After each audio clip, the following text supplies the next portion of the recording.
یہ عناصر کا پرانا کھیل، یہ دنیا دوں، یہ جو دنیا ہے یہ کیا ہے؟ عناصر کا پرانا کھیل ہے۔ ایلیمنٹس، سالمات، ایٹمز، انہی کی اکھیڑ پچھاڑ ہے نا جس کا یہ کھیل چل رہا ہے۔ یہ عناصر کا پرانا کھیل، یہ دنیا دوں کہتے ہیں پست کو، بہت گھٹیا، یہ گھٹیا دنیا جو ہے، یہ دنیا زمین۔ یہ لفظ جواب شکوہ میں اقبال نے بھی استعمال کیا ہے کہ شوخ و گستاخ یہ پستی کے مکین کیسے ہیں، یہ زمین کے رہنے والے کیسے شوخ اور گستاخ ہے، کس طریقے سے شکوہ کیا ہے اللہ سے۔ تو اسی طرح وہ ابلیس کہتا ہے یہ عناصر کا پرانا کھیل، یہ دنیا دوں۔ یہ عناصر کا پرانا کھیل، یہ میٹیریلزم کے جتنے بھی شعبے ہیں، جتنی بھی شاخیں ہیں، جتنے بھی گریڈز ہیں، اور ہندوستان میں چار واک ہے، جین مت ہے، بدھ مت ہے، اور سانکھ درشن، یہ سب اسی کے ہیں۔ یہ خالص میٹیریل کھیل ہے دنیا کا، اس سے آگے انہیں کچھ اور نظر نہیں آتا۔ دنیا کی حقیقت خالص مادہ ہے، مادے ہی کی بنیاد پر یہ دنیا ہے۔ ساکنان عرش اعظم کی تمناؤں کا خون، ساکنان عرش اعظم ملائکہ مقربین، ان کی تمناؤں کا خون ہو گیا۔ کیسے؟ جب اللہ نے کہا تھا وَإِذْ قَالَ رَبُّكَ لِلْمَلَائِكَةِ إِنِّي جَاعِلٌ فِي الْأَرْضِ خَلِيفَةً، تو فرشتوں نے ذرا استفہام کیا تھا نا، قَالُوا وَتَجْعَلُ فِيهَا مَن يُفْسِدُ فِيهَا وَيَسْفِكُ الدِّمَاءَ وَنَحْنُ نُسَبِّحُ بِحَمْدِكَ وَنُقَدِّسُ لَكَ۔ ہم تسبیح و تقدیس کے اندر لگے ہوئے ہیں، ہم خادمان، ہم حاضر ہیں، ہم سب کام کر رہے ہیں۔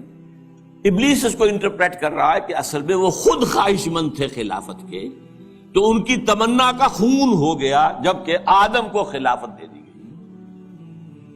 یہ عناصر کا پرانا کھیل، یہ دنیا دوں، ساکنان عرش اعظم کی تمناؤں کا خون، اس کی بربادی پہ آج آمادہ ہے وہ کارساز جس نے اس کا نام رکھا تھا جہان کاف و نوں۔ یہ اللہ کے امر کن سے کائنات وجود میں آئی تھی نا۔ اچھا وہ اس کو نہیں مان رہا، وہ سراسر نام یہ رکھا گیا ہے، اب اللہ جانوں، یہ اللہ ہی جانتا ہے کہ اس کے دماغ میں کیا خناس ہے، لیکن اللہ نے جو یہ کہا ہے کہ یہ کن سے بنایا ہے، کن فیکون۔ آج معلوم ہوتا ہے، ابلیس کہتا ہے کہ اس کی بربادی پر خدا نے فیصلہ کر لیا ہے، جس نے اس کو بنایا تھا وہ اب اس کی بربادی کے در پہ ہے۔ اس کے دونوں معنی ہو سکتے ہیں، ایک تو یہ بھی کہ اسے محسوس ہو رہا ہے کہ قیامت اب قریب آ رہی ہے، یہ کھیل جو ہے اور یہ خیر و شر کی کشاکش ستیزہ کار رہا ہے ازل سے تا امروز، چراغ مصطفی سے شرار بولہبی، یہ جو ہے اب آخری اینڈ پہ آ رہا ہے اس ڈرامے کا۔ یہ ڈرامہ دکھائے گا کیا سین، پردہ اٹھنے کی منتظر ہے نگاہ۔ تو جیسے کہ یہ بات کہی گئی ہے، یہ ڈرامہ جو ہے اب ختم ہونے کو، اقبال نے بھی اس کو کہا ہے، دنیا کو ہے پھر مار کا روح و بدن پیش، تہذیب نے پھر اپنے درندوں کو ابھارا، اللہ کو پامر دیے مومن پہ بھروسہ، ابلیس کو یورپ کی مشینوں کا سہارا۔ وہ بھی محسوس کر رہا ہے کہ شاید اب وہ قیامت ختم ہے اور یہ کھیل اب آخری سین پر آ گیا، اور شاید اس کا مفہوم یہ ہو کہ اس دنیا میں ہم نے شر کا، شرک کا، الہاد کا، یہ سارے بے حیائی کا، بے شرمی کا، سودی نظام کا، انسانی حاکمیت کا، یہ سارا کھیل ہم نے بنایا ہے۔ معلوم ہوتا ہے کہ یہ اب ختم ہونے پہ ہے، معلوم ہوتا ہے کہ یہ اب وہ جو کارساز ہے وہ اب اس کو آخری جو ہے اس مقابلے کے اندر ملیا بیٹ کر دینے کے در پہ ہے۔ اس کی بربادی پہ آج آمادہ ہے وہ کارساز جس نے اس کا نام رکھا تھا جہان کاف و نوں، اور اس کے بعد اب لافزنی کر رہا ہے، میں نے یہ کیا، میں نے یہ کیا، میں نے یہ کیا، میں نے یہ کیا۔ کون ہے جو میرے اس سارے معاملے کو ختم کر سکے؟ میں نے دکھلایا فرنگی کو ملوکیت کا خواب۔ فرنگی ویسٹرن امپیریلزم، ملوکیت کا خواب، دنیا فتح کرو، کولونائز کرو، یہ تو پہلا خواب تھا، لیکن اس کے بعد انہوں نے اس سے بہتر خواب دیکھ لیا ہے کہ خامخواہ جا کر آکوپائی کرنے سے کیا فائدہ ہے۔ سودی نظام میں اور بینکنگ کے نظام میں اور انٹرنیشنل کمپنیوں کے نظام میں اور گلوبلائزیشن کے ذریعے اور ٹرپ کے ذریعے سے خون چوستے رہو، وہ رہے اپنی اپنی جگہ پر، ہم وہاں جا کر ان پر حملہ کریں گے، انہیں فتح کریں گے، تو رد عمل بھی تو پیدا ہوگا نا، خون ریزی بھی تو ہوگی۔ وہ کوشش بھی کرتے رہیں گے کہ وہ آزادی حاصل کریں، ہمیں ماریں گے۔ تو اب یہ جو نیا امپیریلزم ہے، مالیاتی امپیریلزم، یہ اب ہے۔ یہ سارا خواب فرنگی کو میں نے دکھایا ہے، میں نے دکھلایا فرنگی کو ملوکیت کا خواب، میں نے توڑا مسجد و دیر و کلیسا کا فسوں۔ یہ مسجد اور دیر اور کلیسا اور مندر اور یہ اور وہ، اس کا سارا اثر میں نے ختم کر دیا۔ کیا کیا؟ سیکولرزم کی پٹی بڑھا دی۔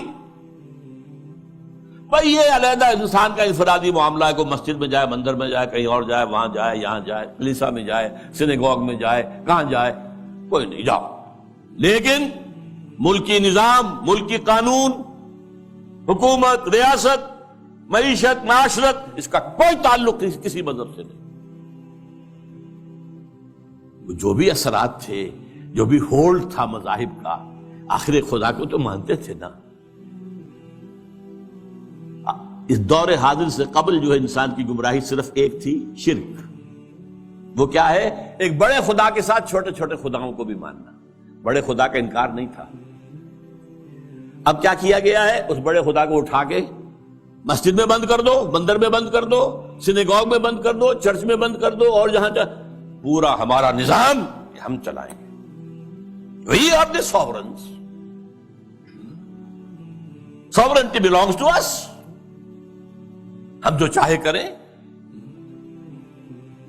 لہذا میں نے دکھلایا فرنگی کو ملوکیت کا خواب، امپیریلزم، اور میں نے توڑا مسجد و دیر و کلیسا کا فسوں، سیکولرزم۔ میں نے ناداروں کو سکھلایا سبق تقدیر کا۔ ناداروں کو، غریبوں کو میں نے کہا بھائی ٹھیک ہے، یہ تمہاری قسمت ہے، تم کسان ہو، ہاری ہو، تمہاری قسمت یہی ہے، اس کی طرف سے ہے، رب کی طرف سے ہے۔ کوئی بغاوت کا خیال پیدا نہ ہو جائے، کہیں کو کھڑے ہو کر کوئی ریزسٹنس کی موومنٹ شروع نہ کر دینا۔ تقدیر ہے، تن بے تقدیر، تقدیر کے حوالے۔ میں نے ناداروں کو سکھلایا سبق تقدیر کا، میں نے منعم کو دیا سرمایہ داری کا جنوں۔ یہ لفظ منعم جو ہے عربی کا، یہ منعم بھی ہو سکتا ہے، منعم بھی ہو سکتا ہے۔ منعم اس میں فاعل ہے، منعم اس میں مفعول ہے۔ منعم نعمتیں دینے والا، منعم جس کو نعمتیں دی گئی۔ یعنی یہ بھی ہو سکتا ہے کہ پہلے جن کے پاس دولت ہوتی تھی وہ اس کو خیرات کرتے تھے، صدقات کرتے تھے، خیر کے کاموں میں لگاتے تھے، پن کے ثواب کے کاموں میں لگاتے تھے۔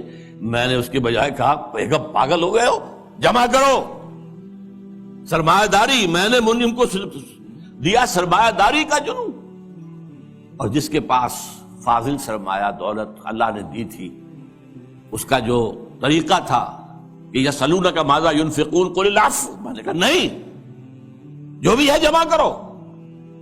جمع فاوعا، جس نے جمع کیا اور خوب پھر سینچ کر رکھا، سنبھال کر رکھا، بچا کر رکھا۔ یا کہا جمع مالا وعددہ یحسب ان مالہ اخلدہ۔ یہ سبق میں نے دولت مند کو سکھا دیا۔ تو میں نے ناداروں کو سکھلایا سبق تقدیر کا، میں نے منعم کو دیا سرمایہ داری کا جنوں۔ کون کر سکتا ہے اس کی آتش سوزاں کو سرد، جس کے ہنگاموں میں ہو ابلیس کا سودے دروں؟ کون ہے؟ میں نہیں ماننے کو تیار کہ ہمارے اس پورے کھیل کو کوئی طاقت ہے ایسی کہ جو ختم کر سکتی۔ یہ لافظ نہیں کر رہا ہے، آخر کچھ خود سیلف ایشورنس کے لیے بھی، کچھ ساتھیوں کے لیے جو دل بڑھانا ہوتا ہے نا، آخر چاہے آدمی دیکھ رہا ہو کہ I am fighting a losing battle, لیکن پھر بھی ساتھیوں کو تو برقرار رکھنے کے لیے دل بڑھانا، کوئی دل جوئی کرنا، کوئی حوصلہ دینا۔ کون کر سکتا ہے اس کی آتش سوزاں کو سرد، جس کے ہنگاموں میں ہو ابلیس کا سودے دروں، اور جس کی شاخیں ہوں ہماری آبیاری سے بلند؟ کون کر سکتا ہے اس نخل کہن کو سرنگوں؟ بس یہ